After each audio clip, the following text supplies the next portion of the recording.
Monaco, July 18th, 2003. The harbor lights looked clean, almost surgical against the dark water. Inside the Hotel de Paris, Eduardo Vargas believed he was untouchable. For 6 weeks, every movement he made in this city of marble and glass had been logged, timed, and coded under a quiet casino marker called Flag 17, while he floated through champagne rooms, convinced the odds were his. At a nearby table, a CIA officer wearing the life of a Russian billionaire smiled on cue, letting Vargas think he owned the night. Before dawn, a death would be written off as cocaine, stress, and bad luck. This briefing is the story of Operation Sapphire Veil and the 12 hours that closed around him. Eduardo Vargas was born in Culiacan, Sinaloa in 1971. He grew up in a city where the economy had 2 layers. The visible one was tomatoes, trucks, and small factories. The invisible one was the early Sinaloa cartel, already learning how to move cash faster than the state could count it. His formative moment came at 17. One night, in the back room of a nightclub that no longer exists on Avenida Álvaro Obregón, he watched a local money courier lose cartel funds on an underground card table. There were no raised voices, no threats. 2 men walked the courier out a side door.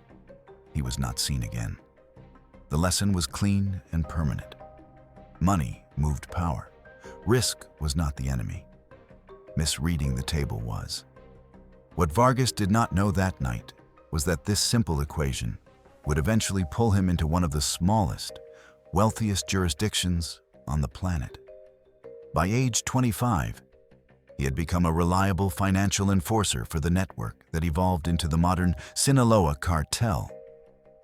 He was not valued for violence. Associates described him as unnervingly calm, never impulsive. He kept his voice level in rooms where everyone else raised theirs. He understood ledgers, habits, and how fear distorted people's choices. One early example circulated in internal law enforcement reporting.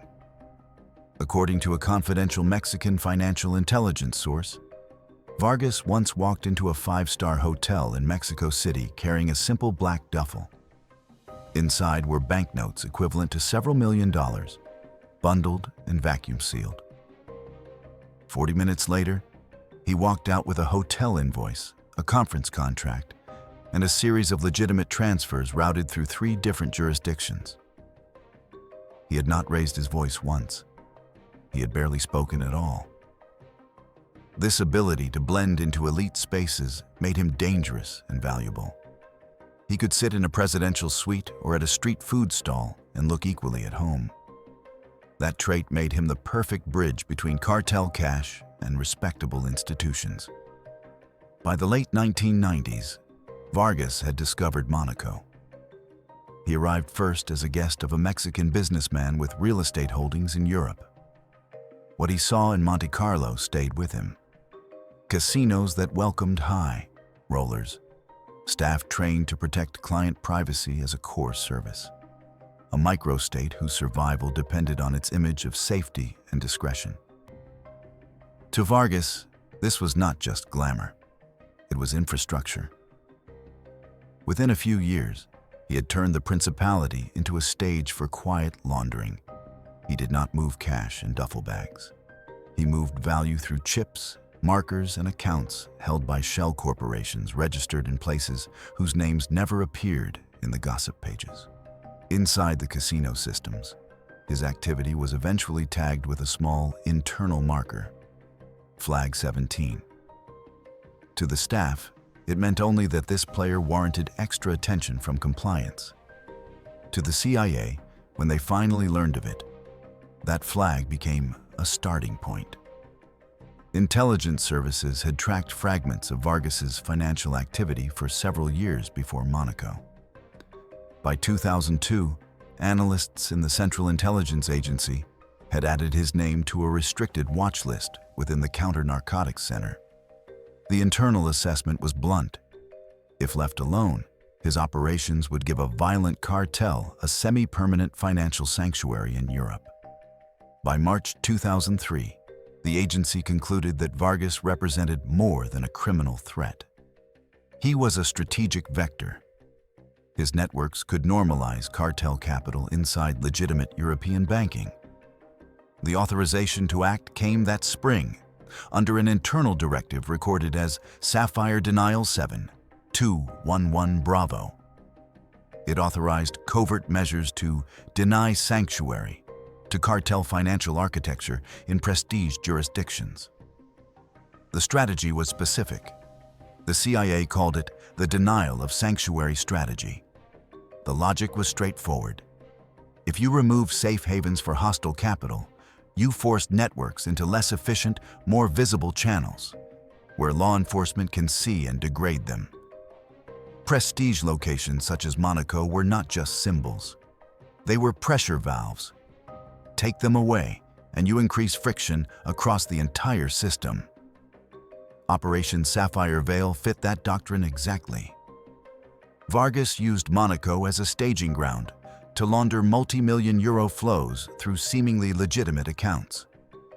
Shutting down those flows would not stop the drugs or the violence at the source, but it could slow the financial bloodstream that kept those operations alive. Conventional tools, however, could not reach him. Monaco's government guarded its reputation as fiercely as any border. There was no political appetite for extradition battles involving cartel finance. Traditional law enforcement cooperation moved too slowly for the timelines emerging in intercepted communications. The obstacles were concrete. First, Monaco's footprint was microscopic. The entire principality covered barely 2 square kilometers of dense, surveilled urban space. Any sustained foreign surveillance presence risked detection, not by the target, but by local police and rival intelligence services watching the same streets. Second, Vargas traveled with watchers. His principal bodyguard rotated assistants and drivers. They understood hotel patterns, lobby cameras, and the angles of casino mirrors. They ran counter-surveillance in casual ways, changing routes without warning, pausing suddenly at shop windows, checking reflections. Third, the diplomatic risk was severe. A visible CIA presence operating unilaterally in Monaco would not just create a minor scandal, it could threaten broader relationships with European partners already sensitive to post-9/11 intelligence overreach. Despite these challenges, planners identified one opportunity. Vargas trusted the casino environment itself. He considered Monte Carlo's private gaming rooms, the Hôtel de Paris suites, and the Hermitage bar not as neutral spaces, but as extensions of his own protection network. That mentally lowered his guard.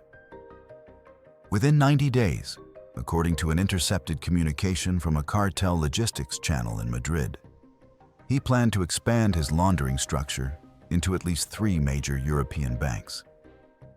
Within that same 90-day window, all elements of Operation Sapphire Veil would need to be in position. But first, one critical element needed to be resolved. Who would sit at his table? The human element centered on a single CIA operative assigned the codename Harbor Light. He was a post-Cold War officer shaped by the early global war on terror. He had spent the late 1990s handling sources in Central Europe, then shifted into financial targeting after September 11. He understood balance sheets and briefings. Monaco would require something else: the ability to inhabit a fabricated life under constant observation. During the 3rd week of the operation, Harbor Light experienced what handlers refer to as legend drift, the psychological blurring that occurs when a false identity begins to feel more solid than the original.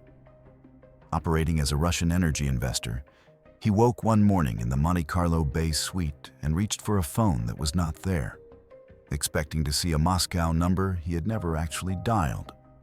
Room service staff knew him by his cover name. He ordered breakfast in Russian without thinking, correcting their pronunciation of his assumed patronymic. In the nightly operational log, sent through a secure channel back to Room Atlas, he noted that the suite felt more real than his flat in Virginia. In the post-operation debrief, psychologists recorded that moment as a warning sign. The mission continued. The window remained open. The clock kept moving. On the other side of the ledger, Vargas was not a cartoon villain. Intercepted communications from May 2003 captured him speaking to his younger sister in Culiacan. The call contained nothing of operational value. He asked about her daughter's piano lessons, mentioned a story about a teacher who insisted on proper posture, and promised to pay for a new instrument if the child stayed committed for 1 full year. Analysts noted it, filed it, and moved on. When his network collapsed months later, that niece would be one of the family members whose accounts were quietly frozen alongside cartel business entities. Human impact traveled the same wires as criminal finance. By July 17, 2003, the operation entered its execution phase. The trigger was simple. Casino staff, in a conversation later reconstructed by Allied Liaison reporting, confirmed that Vargas had reserved a private high-stakes poker room for the following night. He intended to play through until dawn. The window was 12 hours, from the moment he sat down until the moment he either walked out or did not. The architecture of Operation Sapphire Veil rested on 4 pillars: identity, infrastructure, communication, and exit. The identity piece was built first. Harbor Light's cover legend placed him as a Russian energy investor from St. Petersburg, with significant opaque interests in second-tier oil service firms. His internal file carried the name Alexander Mikhailovich Korovin. The identity came with a tax registration number traceable through Russian databases, a Cypriot holding company with a plausible balance sheet, and travel records seeded over the previous year through brief, carefully documented entries into Schengen countries.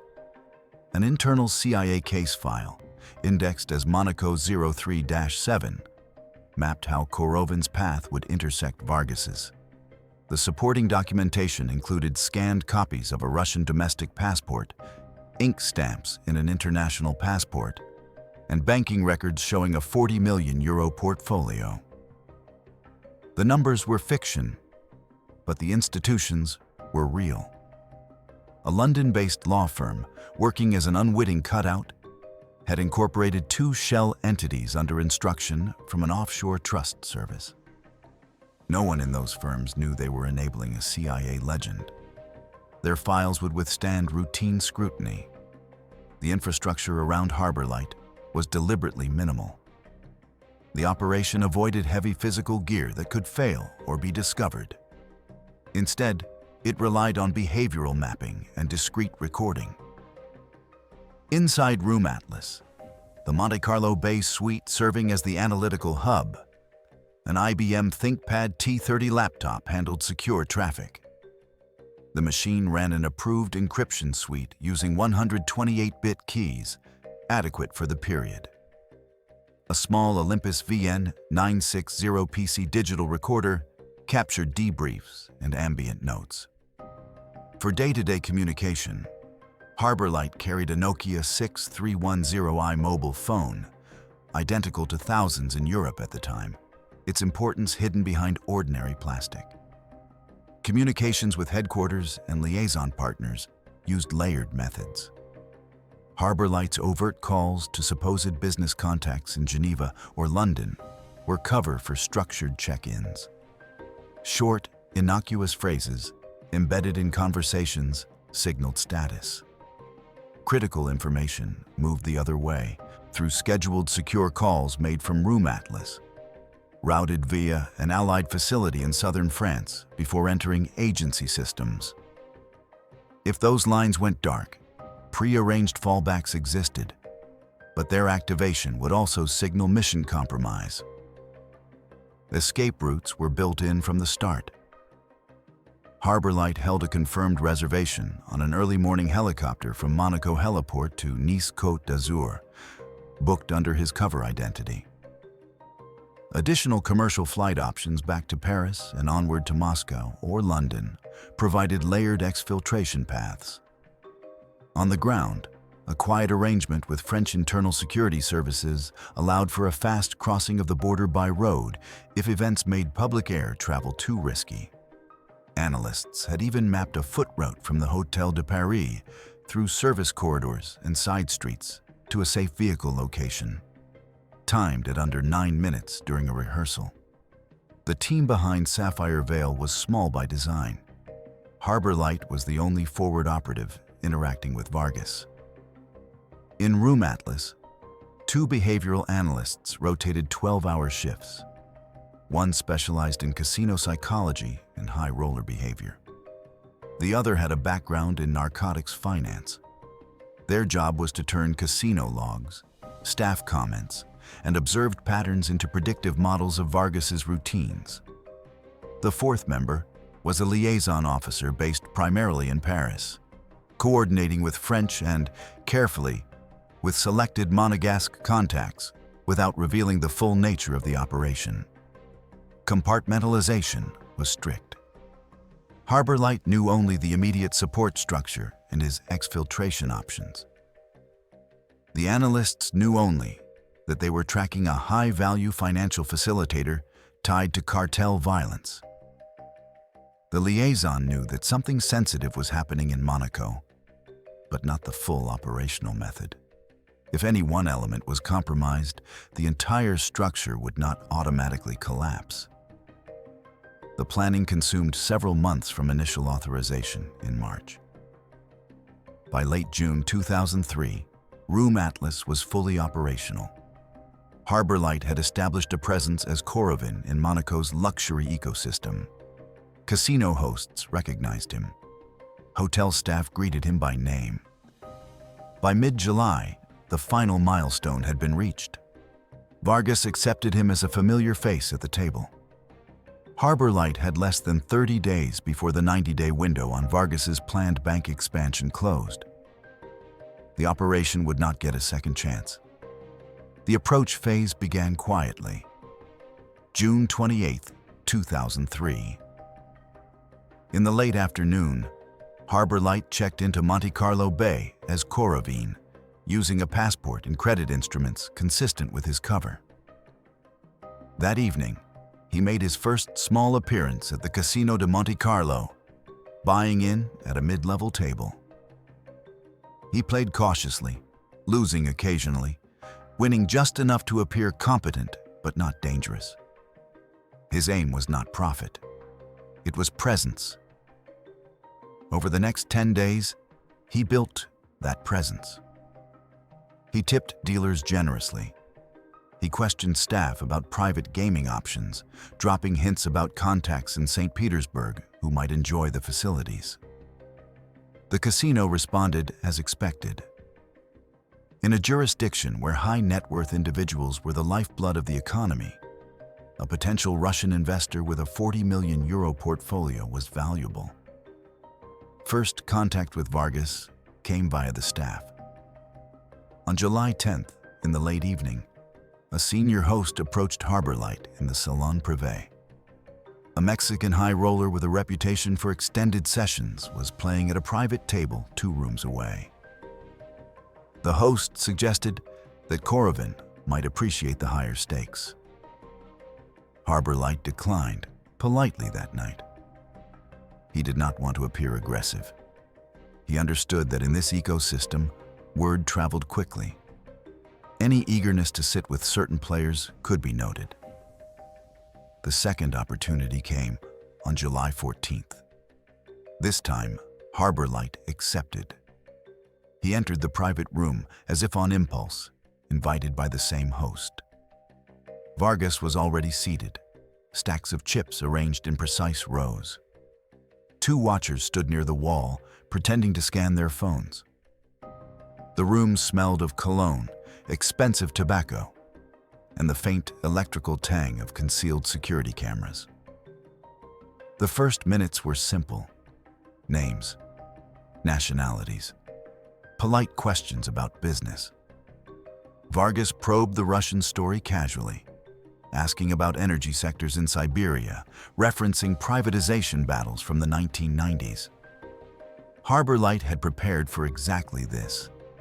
He answered with enough detail to sound real, including the name of a mid-level oil field in the Komi Republic and a reference to a Soviet-era pipeline designation.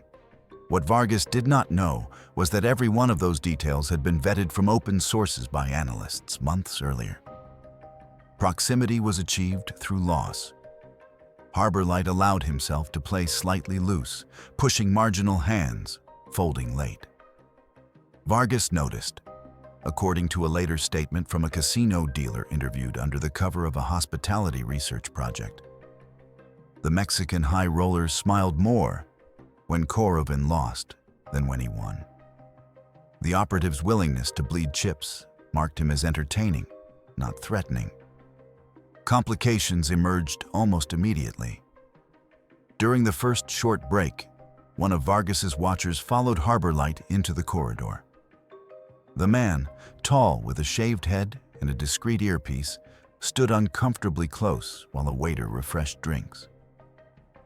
He asked a single question in accented English: whether Korovin visited Monte Carlo often. The bodyguard's eyes did not track the waiter or the other patrons.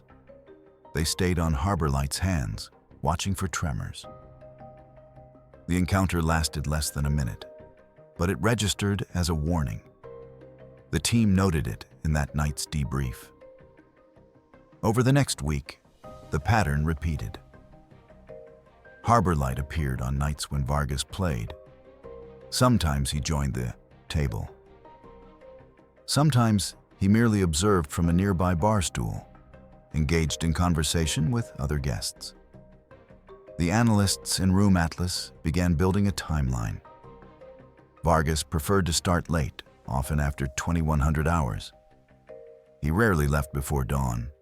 He favored particular brands of champagne and, after midnight, cocaine, consumed discreetly in restroom breaks or in his suite. He ordered truffle gnocchi at roughly the same time each session, close to 1 in the morning. These details were not trivia. They were behavioral anchors. By July 17th, a clear pattern had emerged. When Vargas anticipated a long session, he dismissed all but one watcher after a few hours. The remaining bodyguards stayed near the room entrance, monitoring traffic. The others were told to rest. It was an efficient use of manpower, logical in a relatively secure environment. It also created vulnerability. The window opened when the casino host informed Harbor Light, offhand, that Vargas had reserved the private room for a full night on July 18th. He intended to start around 2200 hours and play until the sun hit the harbor. The translation into operational terms was immediate. For the CIA team, this meant a continuous period of several hours when Vargas would be predictable, tired, and under the influence of substances that would later make any medical incident appear unsurprising. What neither Vargas nor the casino staff knew was that several hundred meters away in Room Atlas, analysts started a separate countdown. Less than 24 hours remained until the session. Every variable had to be locked. Every exit route had to be checked again. Every interaction Harbor Light would have that night needed to be mapped in advance.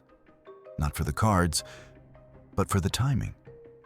The final positioning took place quietly on July 18th.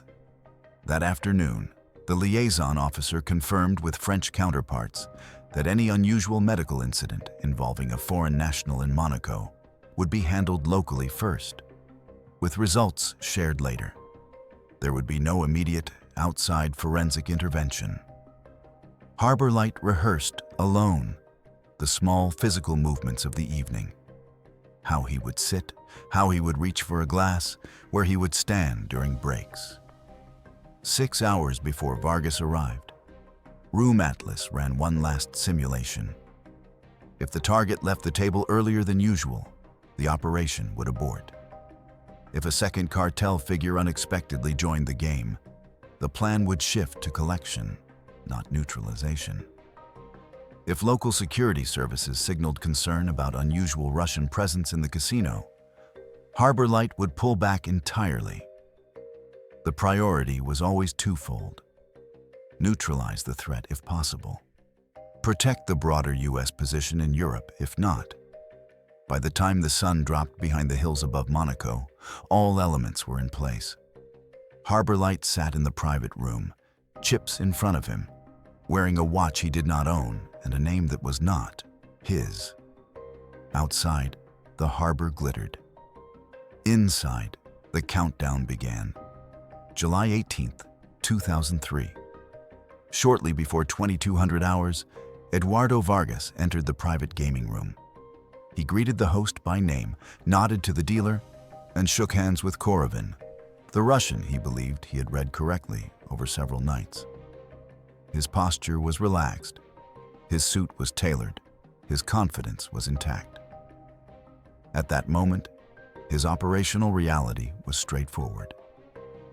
He thought he was a customer in one of the safest jurisdictions in Europe, surrounded by neutral staff, shielded by the cartel's reputation, and buffered by his own money. He did not know that every step from his suite to the table had been logged in an internal CIA timeline as a series of diminishing options. The first hour of play followed his usual pattern. Vargas tested the table, reading how the others responded to moderate pressure. Harbor Light lost small, won occasionally, and projected mild irritation when his bluffs failed. The goal was to make Vargas feel superior. Status in these rooms mattered as much as money. Around 1 hour into the session, the host proposed a toast. A rare cognac, nominally drawn from the casino's private inventory, appeared. In reality, the bottle had been introduced into the system days earlier through a controlled purchase arranged by the liaison officer and an unwitting intermediary supplier in Nice. Its presence on the trolley that night was not coincidence. Neither was its routing toward Vargas's side of the table. The details of what, if anything, differentiated that bottle from the others remain classified in CIA internal reporting. Publicly available sources record only that the alcohol content was within normal bounds for such a spirit. What matters for this briefing is not a cinematic detail about a glass, but the psychological terrain. Vargas trusted this environment completely. He believed that if someone wanted to harm him, they would do it in Mexico, in a warehouse, on a road. Not under vaulted ceilings, in a room watched by cameras, surrounded by staff whose livelihoods depended on keeping wealthy clients safe. Several hours into the game, his pattern held. He consumed cocaine in discreet visits to the restroom. His pupils dilated, his speech quickened, his risk tolerance rose. At one point, he pushed a pot large enough to buy an apartment in Nice on a marginal hand and lost. He laughed it off. Money could be replaced. Reputation for him was the real currency. And in this room, he still had plenty. Shortly after 0100 hours, Vargas dismissed one of his watchers. The man left the room after a brief, murmured exchange. Only a single bodyguard remained, positioned by the door. This was the moment analysts had predicted. Fatigue began to show at the edges of Vargas's performance. He rolled his shoulders more often. He blinked longer. He drank water between hands. The vulnerability exploited by Operation Sapphire Veil was not primarily chemical. It was cognitive. Vargas's sense of invulnerability in Monaco created a blind spot. He controlled so many variables in his life, routes, vehicles, companions, that he assumed this control extended seamlessly into one of the most surveilled environments on the Riviera. That assumption, more than any compound, undermined him. Sometime after 0300 hours, according to later reconstructed casino logs, the game wound down. Vargas had lost a manageable amount. Harbor Light had lost more, as planned. The host suggested calling it a night. The dealer secured the chips. Staff closed the room. Vargas rose, stretched, and clapped Harbor Light on the shoulder, offering an invitation to join him in Mexico City when the real games happen. It was bravado overlaid on genuine respect. He believed this Russian was a reckless, entertaining ally. He walked back to his suite, flanked by his remaining bodyguard and a discreet escort hired earlier in the evening. Cameras captured him entering the corridor. None recorded what happened inside his room. The official record states that sometime before dawn, Vargas experienced a cardiac event. Monaco police reports, as summarized in open-source media, describe a combination of stimulant use, fatigue, and pre-existing cardiovascular strain. No homicide investigation was opened. Toxicology, conducted under the constraints of local capacity and priorities, supported the narrative of an overdose complicated by stress. Classified internal reports in the CIA tell a more complex story. They attribute Vargas's death to an externally induced terminal event, whose specific mechanisms remain sensitive. Those reports emphasize, however, that no traceable forensic signature should have been left in the room beyond the evidence of heavy gambling, substance use, and a body that had reached its physiological limits. The immediate aftermath for the operational team was measured in minutes and hours. Within roughly 30 minutes of the first alert from hotel staff to local medical responders, Room Atlas initiated its exfiltration protocol. Analysts wiped the laptop's temporary storage, secured physical notes in burn bags, and prepared backup drives for removal. The suite would be vacated before noon. Harbor Light's role in those hours was simple and difficult. He had slept only briefly after returning from the game, maintaining the appearance of a high-net-worth individual with a flexible schedule. When news began circulating, quietly, among casino staff that the Mexican had been found unresponsive, he played the part of a concerned acquaintance, asking a host in muted tones whether the rumors were true. He did not overplay the emotion. He did not avoid the topic completely. To do either would have attracted attention. By mid-morning, Monaco's small police force and medical examiners had completed their initial work. The body was removed to a local facility. Statements were taken from staff. The escort, who had left the room earlier, was interviewed and released. The remaining watcher's account was straightforward. His employer had gone to sleep after a long night. He had not checked on him until it was too late. Within hours, Harbor Light checked out of the Hotel de Paris. He left a generous gratuity for staff, confirmed his future interest in returning, and walked through the lobby as any wealthy client might, luggage trailing behind him. The cameras recorded one more departure from a city that sees thousands each season. He took a car to the heliport. The helicopter to Nice lifted off around late morning. From there, a scheduled commercial flight carried him onward, under his cover identity, to Paris. Within several days, Alexander Korovin would disappear from active use as a legend. Harbor Light would return to the United States under his real name, debrief, and file the operation away. Back in Monaco, Room Atlas no longer existed. The suite was turned over, cleaned, and reassigned. No physical trace indicated that, for a short period, it had housed a team whose work helped remove a cartel financial enforcer from the global network. From the perspective of anyone watching the harbor that week, nothing had changed. The yachts still docked. The lights still reflected in the water.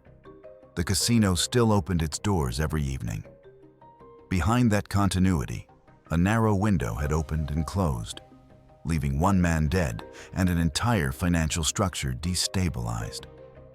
By the afternoon of July 19, 2003, authorities in Monaco understood only the surface of what had occurred.